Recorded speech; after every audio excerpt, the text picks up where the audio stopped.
Dia dos Pais. Para os pais, um dia em que a gente costuma ganhar algumas coisas. E pai gosta muito de dizer que não precisa. Principalmente quando os pais começam a ficar mais velhos. Eles dizem que não é preciso, não se incomode com isso. Mas quando nós chegamos com algo para eles, eles não só aceitam como passam a usar depois, principalmente se for uma roupa bonita, né? Se for aquelas coisas bregas, que a gente acha que os pais da gente costumam gostar porque estão ficando velhos. Mas eu costumo dizer que só quem é pai sabe o que significa ser pai.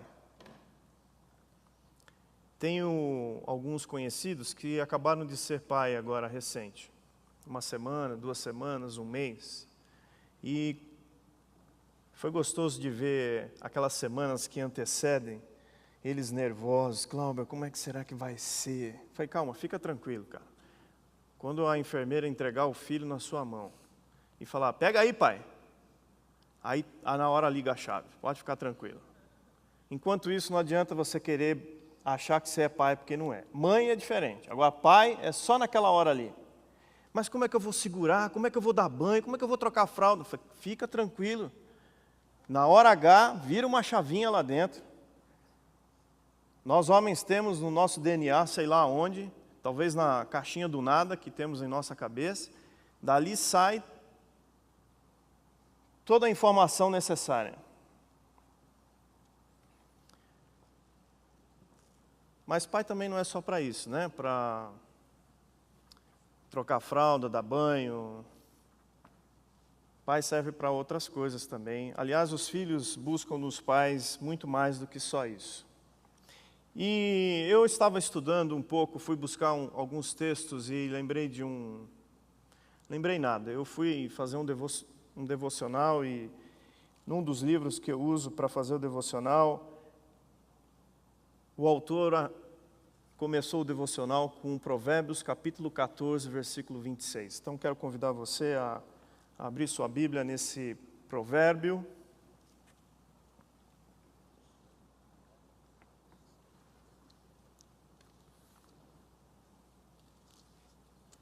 Que está lá, pertinho de Salmos, então não é difícil de achar não. Só abrir a Bíblia aí no capítulo 14, versículo 26.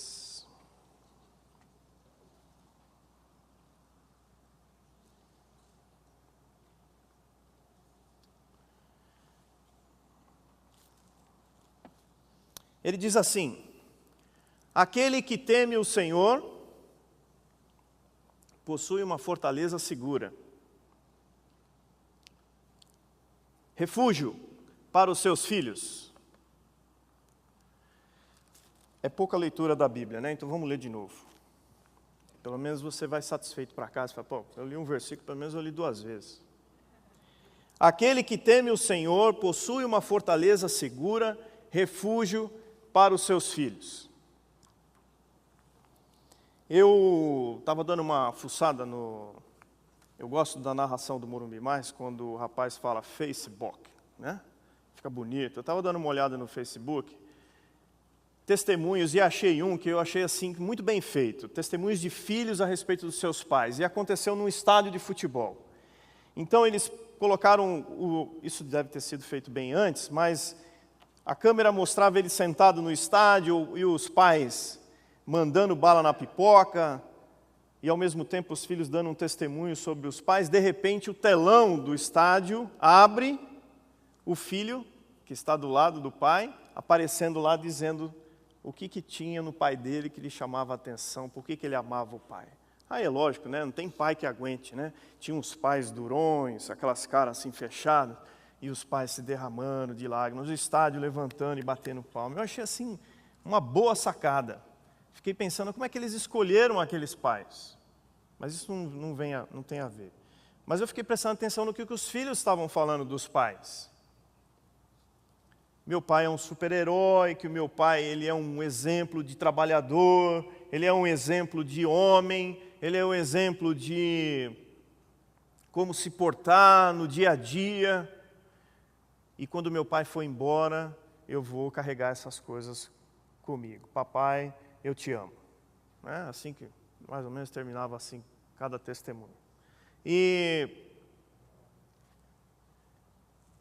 é isso, na grande maioria que os filhos vão guardar dos seus pais. Não é verdade? O que é que nós vamos guardar dos nossos pais? Nós vamos guardar as coisas boas, porque as coisas ruins, quando eles vão embora, nem sempre a gente lembra. Quando a gente vê nossos pais partirem, um sentimento de culpa de não ter conseguido, talvez, dizer para ele o que é que a gente sente de verdade no nosso coração. Mas o que um filho deseja muito do pai é que o pai seja um refúgio seguro. A palavra refúgio já traz um pouco isso, né? Fortaleza segura. O provérbio diz aqui que no temor do Senhor o homem encontra a fortaleza segura e isso se torna refúgio para os seus filhos. Diferente da raça humana, os animais, os filhos ficam com os pais até o momento em que eles conseguem se virar sozinhos. Nós somos a única raça que os filhos fazem 30 anos. E a gente empurra. E alguns ficam. E alguns vão ficando. Né? E não tem nada de errado nisso, desde que eles não deem trabalho. O duro é quando eles ficam velhos e dão trabalho. Mas a gente gosta de que nossa casa seja um refúgio secreto para os nossos filhos. Tem uma propaganda de um banco que eu acho legal, quando o cara começa a dizer sobre você ir lá negociar a dívida, e ele fala, quando as coisas ficam pretas, aí aparece ele com a família apertando a campainha dos pais, e o pai abre a porta, não está só ele, mas está a família inteira, ele dá um tchauzinho tipo, oi pai, estamos aqui, prontos para o Senhor nos receber no seu refúgio secreto. E qual o pai que não gosta de fazer isso com o filho? Quando a gente vê um filho em uma situação de perigo. Quem é que sai na frente numa situação de perigo? O homem ou a mulher? Antigamente era o homem, hoje é a mulher. Né? É o homem que enfrenta. Eu ouvia dizer assim, lá em casa, dorme aí perto do lado da porta, porque se acontecer alguma coisa, você está do lado da porta. Quando eu casei, tive minha casa, eu olhei para a porta, a posição da cama e falei, Juliana, é ali que você dorme. Eu durmo para o lado de lá, que assim dá tempo de sair correndo. Mas a figura do pai para um filho, ela tem muito disso.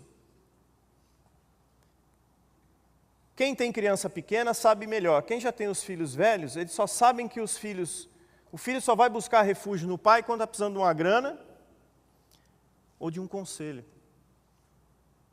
Ou até mesmo, como a gente ouviu hoje de manhã, na parábola do filho pródigo, quando o filho vai lá fora, experimenta, descobre que é com o seu pai que é melhor viver num refúgio secreto.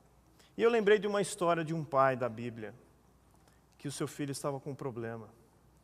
Essa história me veio quando eu estava pensando exatamente nessa relação do homem que gosta muito de se mostrar dentro, a par da situação, controlando toda a situação que está ao seu redor. Ele quer ser o provedor, ele quer dar segurança para os seus filhos, ele quer dar segurança para as suas famílias. Famílias que hoje já não são mais como antigamente. Tem pais hoje que tomam conta dos seus filhos. Não tem mãe. E tem mãe que toma conta dos seus filhos, não tem pai. Ou tem um ou outro, mas em tempo parcial, não total. Esses dias um pai virou para mim e falou assim, eu sou pai, porque eu sou pai e mãe ao mesmo tempo. Quem é pai dentro de uma família que a mãe está ali junto e juntos caminham com seus filhos? É difícil a gente imaginar como deve ser dura a vida de seguir sozinho e ainda pensando como é que vai crescer meu filho sem a figura de um pai, ou como vai crescer meu filho sem a figura de uma mãe. E eu lembrei daquele pai que chega para Jesus, lá em Marcos 9, e fala para Jesus: Jesus, olha só, o meu filho, Marcos 9, versículo 14, Jesus acaba de descer do monte da transfiguração. Ele se revela para 3 dos seus discípulos. Ele mostra a sua glória. Eles descem do monte. Logo que desce do monte, porque Jesus não levou todo mundo, há uma confusão ali. E essa confusão é formada por discípulos, homens, um pai e um filho. A confusão está se dando porque o pai provavelmente ficou sabendo que Jesus estava ali e leva o seu filho, que está possuído por um demônio, e ele chega para os discípulos e fala assim: olha, meu filho tem um problema, vocês podem resolver? E os discípulos, a essa altura do campeonato, eles já estão se achando. E eles tentam então expulsar o demônio e não conseguem. Jesus chega, está a bagunça, muito provavelmente todo mundo dizendo: olha lá, não aconteceu nada, o menino ainda continua. E Jesus diz no versículo 16, o que vocês estão discutindo? Então um homem no meio da multidão diz: mestre, versículo 17, eu te trouxe o meu filho que está com um espírito que o impede de falar. Aonde quer que o apanhe, joga-o no chão, ele espuma pela boca, range os dentes e fica rígido. Pedi aos teus discípulos que expulsassem o espírito, mas eles não conseguiram. Respondeu Jesus: ó geração incrédula, até quando estarei com vocês? Até quando terei que suportá-los? Então aproveita que vocês não servem para nada e me traz um menino. Quero conhecer esse menino. Cadê ele? Versículo 20. Então eles trouxeram um menino, e quando o espírito viu Jesus, imediatamente causou uma convulsão no menino. Este caiu no chão e começou a rolar, espumando pela boca. E Jesus então pergunta ao pai: há quanto tempo ele está assim? Desde a infância, responde o pai. Muitas vezes esse espírito o tem lançado no fogo e na água para matá-lo. Mas se podes fazer alguma coisa, tem compaixão de nós e nos ajuda. Se podes, disse Jesus. Tudo é possível àquele que crê. Imediatamente, o pai do menino exclamou: creio, ajuda-me a vencer a minha incredulidade. Quando Jesus viu que a multidão estava se ajuntando e aumentando, repreendeu o espírito imundo, dizendo: espírito mudo e surdo, eu ordeno que o deixe e nunca mais entre nele. O espírito gritou, agitou violentamente e saiu. O menino ficou como morto, a ponto de muitos dizerem: ele morreu. Mas Jesus tomou pela mão e o levantou, e ele ficou em pé. Depois de Jesus ter entrado em casa, seus discípulos lhe perguntaram em particular: por que a gente não conseguiu expulsar? O que é que faltou? E ele respondeu: essa espécie só sai pela oração e pelo jejum.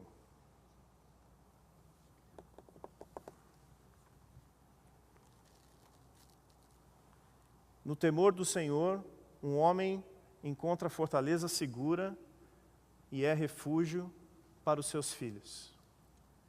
O que esse pai fez, muito provavelmente, ou você já fez com seu filho, ou você um dia vai fazer com o seu filho, ou você, quando tiver um filho, você vai fazer isso com seu filho. Quando nossos filhos têm algum problema, o pai sai a achar uma solução. Afinal de contas, o que o filho espera de um pai é que ele resolva os problemas. De que ele mantenha as coisas de forma tranquila.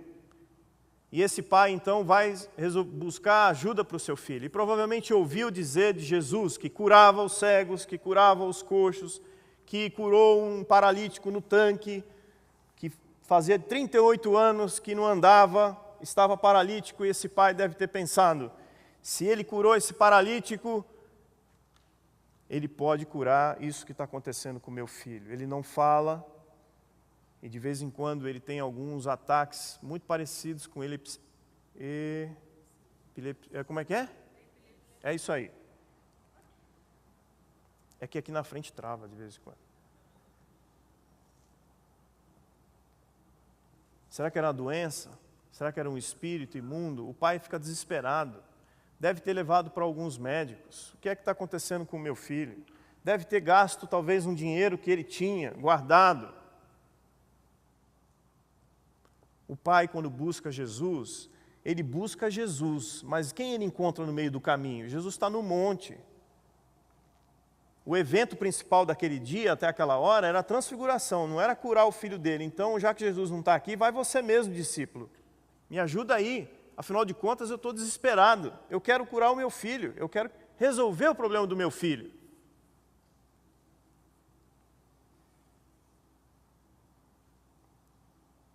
Aí Jesus, então,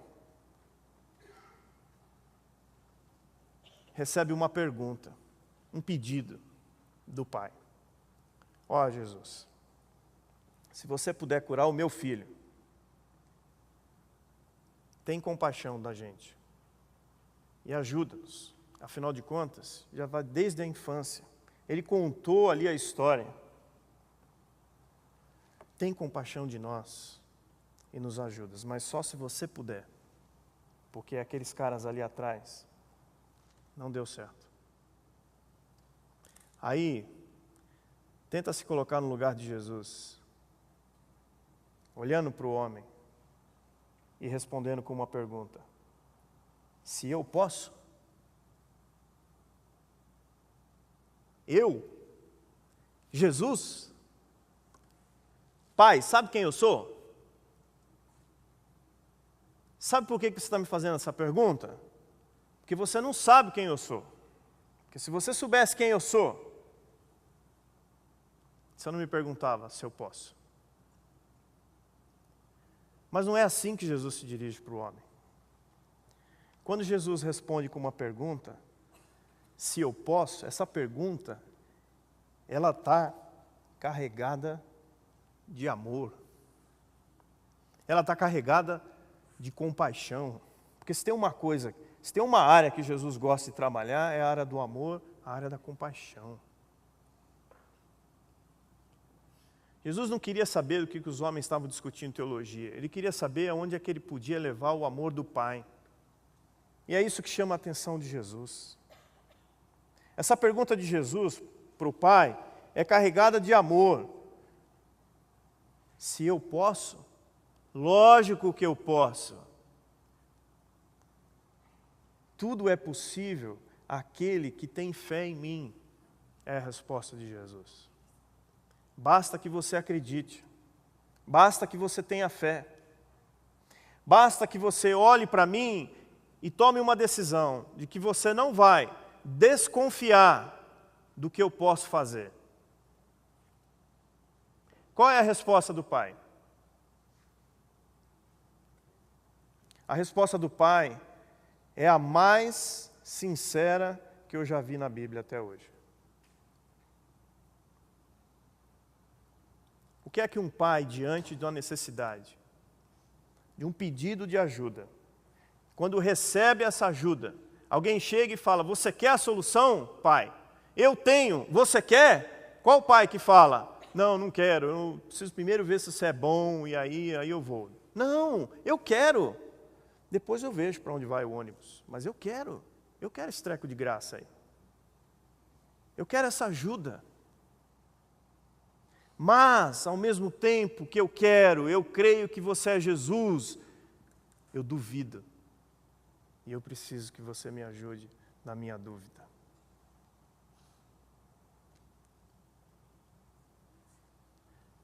O coração desse pai é muito parecido com o meu. É muito parecido com você, homem, que é pai. E com você, homem, que não é pai. Mas que, por alguma razão, você ainda ou vai ser pai, ou vão ser colocados alguns meninos na sua vida e que você vai poder dar um caminho para eles como se fosse um pai. Nós homens somos muito racionais, não é verdade? Nós gostamos da lógica. Nós gostamos de saber o por que acontece assim. Se eu dou a partida no carro e ele pega, por quê? Diferente da mulher. A mulher é mais coração. Tem uns homens que choram a beça. Vocês, quem me conhece sabe, eu choro pra caramba. Vou chorar daqui a pouco. Nós somos emoção também, mas a razão é mais forte em nós. Se alguém chegar para nós e disser assim, esse remédio é muito bom, vai curar o seu filho. Sempre o homem vai ter uma ponta de dúvida. Ele quer saber o porquê. Por que, médico? Por que esse é o melhor? É lógico que nem todos nós somos assim.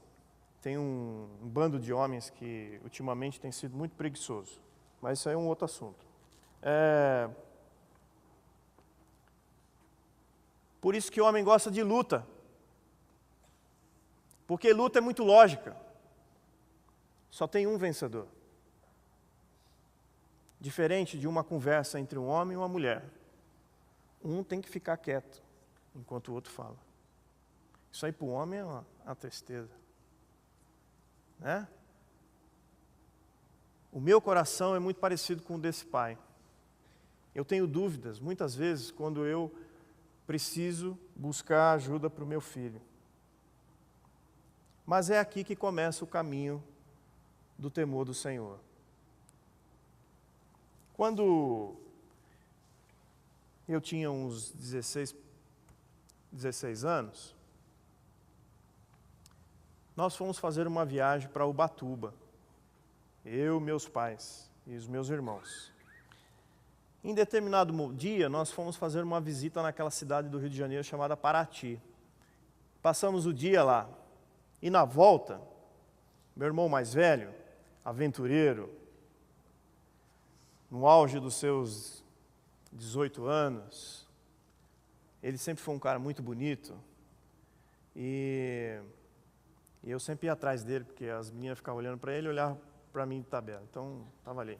E ele era chegado nesse negócio de aventura, e ele falou para o meu pai, pai, eu quero que você pare numa cachoeira que tem no meio do caminho, porque eu quero conhecer a cachoeira, quero tirar umas fotos e tudo mais. E aí paramos, mas paramos, eram já umas 4 horas da tarde, eu estava cansado, e o carro sempre me deu muito sono, e eu lembro que meu pai parou e eu falei para o meu pai, eu vou ficar aqui no carro, e vocês podem ir, eu vou continuar tirando a minha soneca aqui. E minha soneca durou pouco, porque logo eu ouvi um burburinho, ouvi gritos do tipo assim, ai, pega ali, ó, aqui assim, ó, tem alguém ali, o fulano se machucou, não sei o quê. Eu falei, deu confusão, vamos olhar.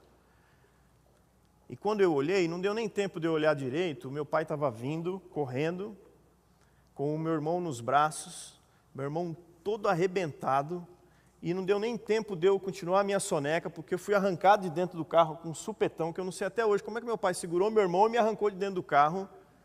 E quem conhece meu pai sabe que ele é menor do que eu e mais magro. Mas nessas horas, né, dizem que o cérebro da gente potencializa, nós ficamos, né, vem uma força que a gente não sabe de onde que é, e ele carregou o meu irmão, que puxava ferro na época, era bem maçudo, colocou dentro do carro,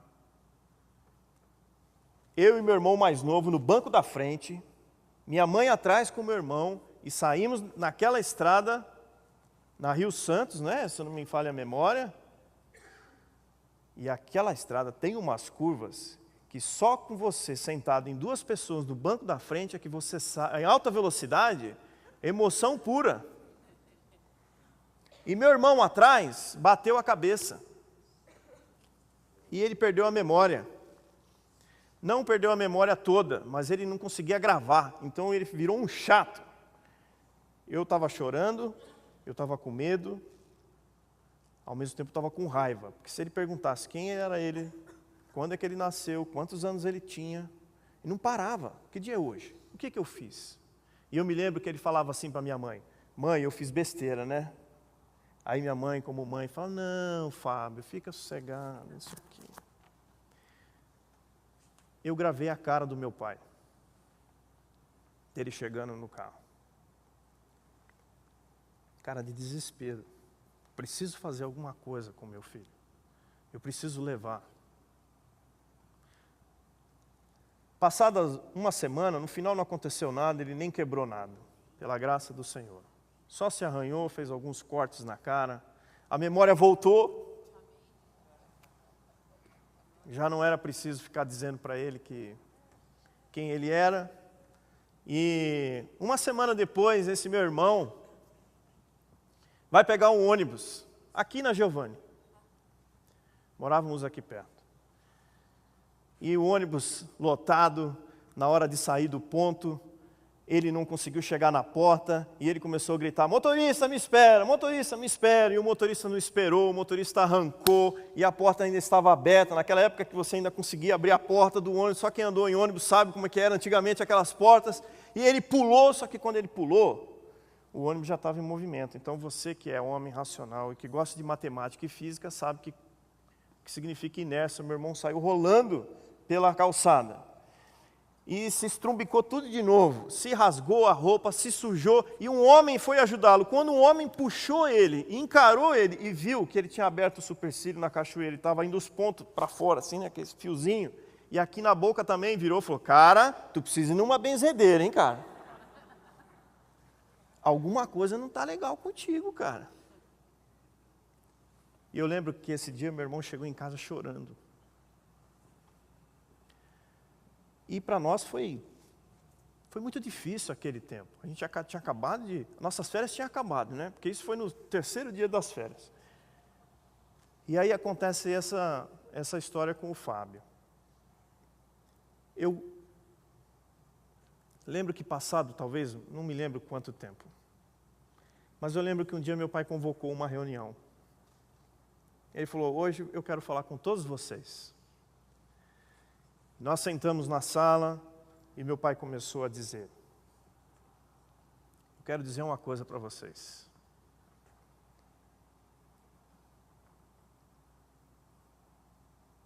Nós precisamos voltar para Deus. Nós estamos fazendo tudo no automático. Eu estou trabalhando muito, sua mãe está trabalhando muito, vocês estão fazendo tudo aquilo que eu tenho podido dar recursos para vocês, que é vestibular, faculdade, escola, colégio técnico, vocês saem de manhã, correndo, vamos na igreja, mas nós estamos longe de Deus. Nós precisamos parar e voltar. Fazia muito tempo que a gente não fazia um culto lá em casa. Fazia muito tempo que a gente não parava, meu pai não parava para abrir a Bíblia e ler com a gente. E eu lembro que de pequeno meu pai fazia isso muito. Tudo bem que a gente dormia.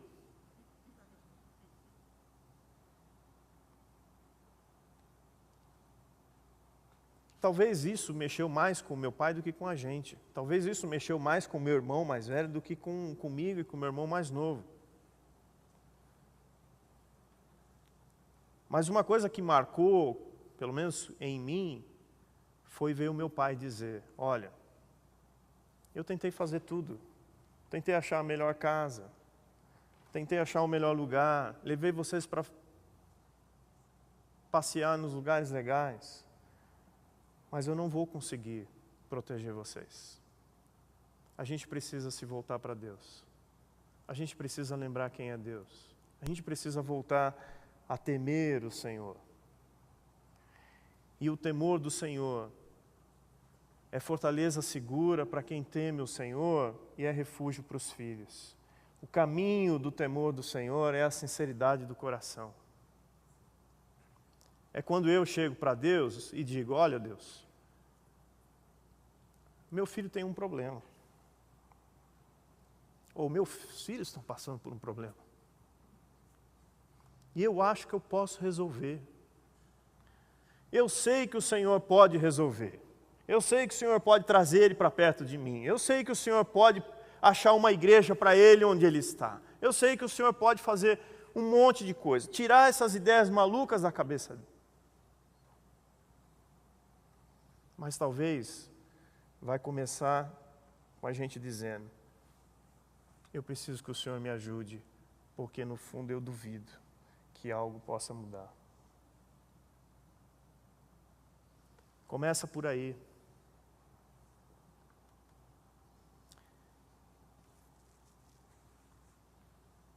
Uma vez, eu levava o meu filho, o Lucas, para a escola, todo dia de manhã. E a gente veio logo morar para cá, então atravessava a ponte. Ele ainda estudava lá do outro lado. E aconteceu uma situação muito desesperadora. Eu deixei o Lucas dentro do carro, numa ribanceira, porque algo tinha acontecido com o carro. Não estava legal.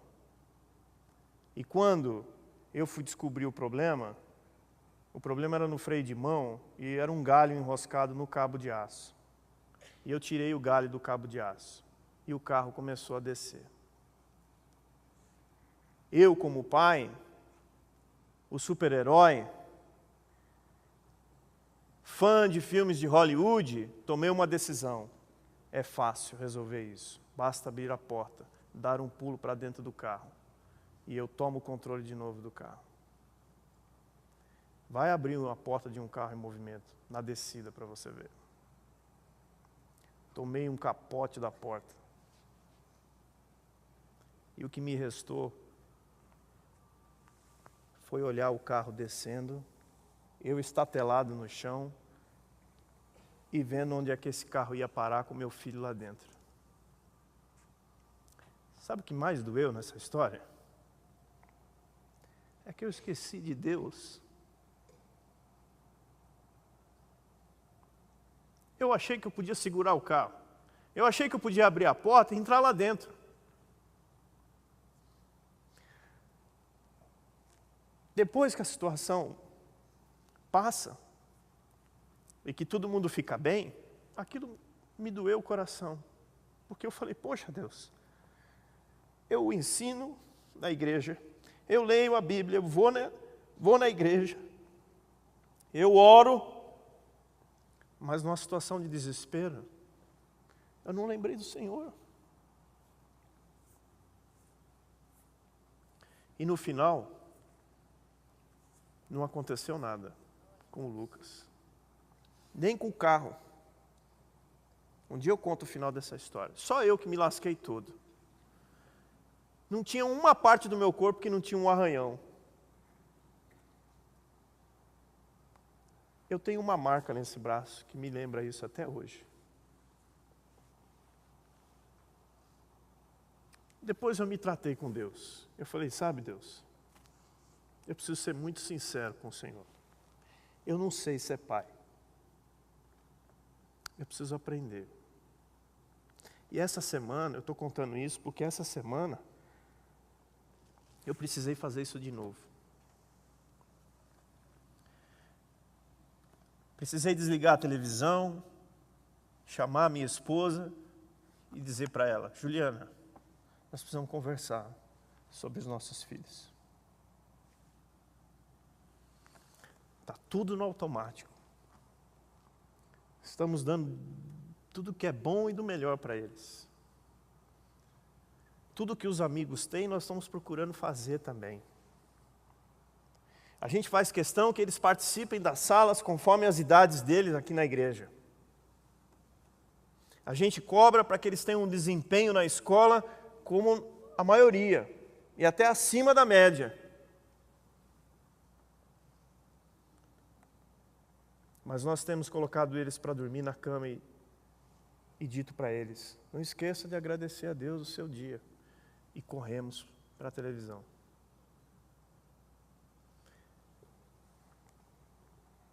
Você já orou hoje? Tem que ler a Bíblia. E os mais novos, essa geração que enxerga mais do que devia, são rápidos em responder. Por que eu tenho que ler? Por que a mamãe está na televisão? Por que o papai está com o tablet? E por que eu que tenho que ler?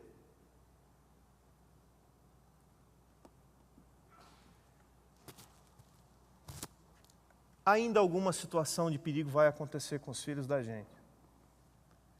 Ou, mesmo quando eles saem de casa, eles só saem de casa, eles continuam filhos.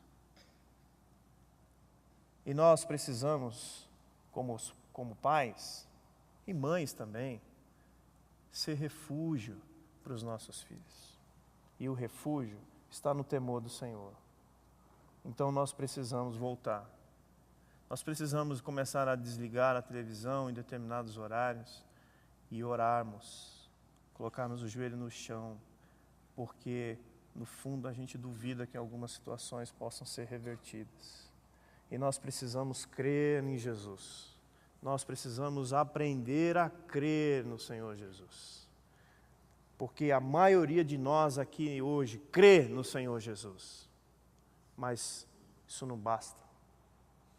O convite de Jesus é que a gente ande com Ele. Que a gente pule na garupa. E é isso que eu vou ter que fazer. E agora eu entendi por que me convidaram para falar hoje no Dia dos Pais. Porque eu vou ter que fazer isso. Vou ter que mudar. Já falei para minha esposa, quando chegar em casa, nós precisamos conversar para ver como é que vai ser a semana. Vamos ter que arrumar um tempo para fazer o que está escrito lá em Deuteronômio 6, versículo 4. Ensine o seu filho com persistência. Não é fazer cultinho. Cultinho ele vai dormir, meu. Isso eu pode ter certeza. Mas é aproveitar o tempo que a gente tem junto para ensinar. Nos adolescentes hoje de manhã, eu ouvi uma pregação que primeiro eu fui lá para falar assim, bom, eu vou lá, mas a pregação não é para mim, porque eu não sou mais adolescente. E eu ouvi de um pai dizer que nós temos que voltar à fonte. E a fonte? Quem é a fonte? É Jesus. Eu falei, eita, que o Senhor está falando comigo essa. Durante a semana, participei de um devocional onde foi trazido à minha memória o que o apóstolo João escreveu lá em Apocalipse a respeito da igreja de Éfeso. Lembra de onde você caiu, igreja. Arrepende-se do que você fez e pratique aquilo que você aprendeu lá desde o início, o primeiro amor. Então é isso que nós vamos ter que fazer. Se os seus filhos ainda estão em casa, joia, você pode voltar lá e começar. Se os seus filhos já saíram de casa, mesma coisa. É hora da gente colocar o joelho no chão e dizer, Senhor, eu quero estar pronto para ser refúgio para os meus filhos, no que eles precisarem. Qualquer situação.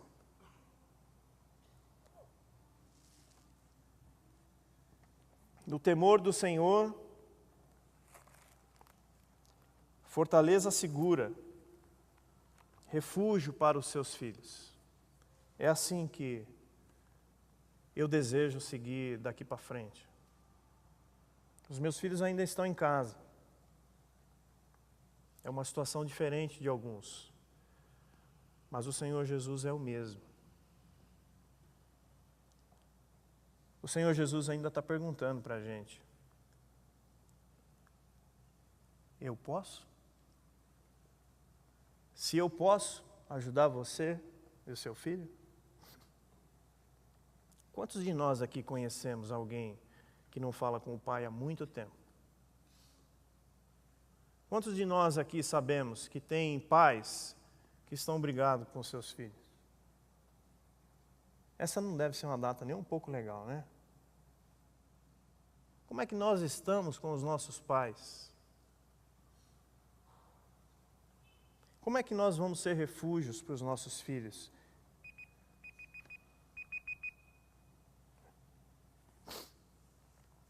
Então, tem aqui um exercício muito parecido com o desse pai aqui que a gente acabou de ler em Marcos. Nós precisamos ir para Jesus. Nós precisamos ser sinceros de coração. Nós temos que ir lá dizer que nós temos medo. Medo do que tem aí fora. Que nós não sabemos se nós vamos conseguir cercar os nossos filhos dos perigos deste mundo. E que nós vamos tentá-los proteger, mas que nós não vamos conseguir. E que a gente ainda tem um pouco de dúvida se Deus pode fazer isso. Isso é sinceridade. Precisamos ensinar essa sinceridade para os nossos filhos. E nós precisamos, com persistência, buscar o Senhor. Isso é o desafio que nós temos. É o desafio para você, homem que é pai. Para você, homem que não é pai ainda, ou que o seu filho já não está mais em casa, esse desafio continua. Porque Deus, Ele é tão amoroso que Ele traz uns outros filhos para a gente, sabia? Não são de sangue, mas são chamados para que possamos cuidá-los. Então, que o Senhor nos abençoe no restante dessa semana, não essa semana que vai iniciar. Eu não sei como é que estão os seus filhos na escola, nos relacionamentos, mas ore por eles. Pensa aí, como é que durante a semana você pode orar com eles. Ore você, não espere ele orar, não. Ore você. Leia a Bíblia para ele. Leia a Bíblia junto com sua esposa. Se você hoje não está junto com a sua esposa ou com o seu marido, quando o filho estiver com você, faça com ele. E se você acha que o seu marido ou a sua esposa não vai ensinar ele nos caminhos do Senhor, faça como o pai. Seja sincero com Deus, fala: Deus, eu tenho medo do que meu filho vai aprender do outro lado. E eu quero entregar isso para o Senhor. Eu quero descansar no Senhor. Eu quero ser refúgio para o meu filho. Pode ser até que eu não passe tanto tempo com ele, mas quando ele precisar, que eu possa ser refúgio. E começa comigo, com vocês e comigo, como igreja. Sendo sincero de coração. Senhor Deus, se tem algo que o Senhor nos deu, é a oportunidade de termos uma família ou fazermos parte de uma família. E se tem um algo que te agrada, é quando o teu amor enche esses lugares. Quando o teu amor, ele faz parte desses relacionamentos. E nós, principalmente nós homens, nós temos muita dificuldade com a conversa, com abrir o coração, com ser sincero, principalmente diante da família. Nós temos dificuldade com isso, Pai. Porque isso derruba a nossa imagem. Isso derruba tudo aquilo que pregam a respeito do homem.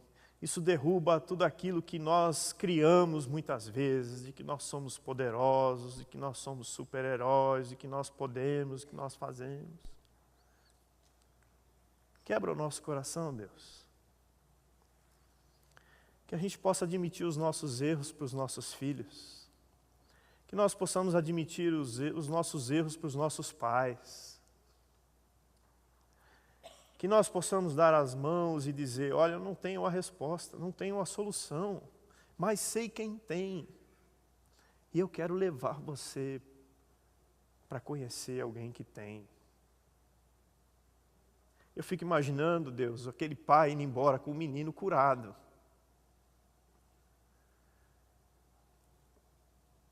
O que é que esse pai contou para o menino depois? Como foi aquele encontro com Jesus? Quem era antes de encontrar com Jesus? E é assim que eu oro nessa noite, Pai, me colocando no lugar de todos os pais aqui presentes. Ajuda-nos a encontrar com o Senhor. Ajuda-nos a levar os nossos filhos até o Senhor. São preciosos para nós. Nós os amamos muito. E assim desejamos, Pai, que eles sigam confiando em Ti. Mas para isso, nós precisamos confiar em Ti. Temer o Senhor e não desconfiar. No nome do Senhor Jesus, assim iremos. E assim oramos. Amém.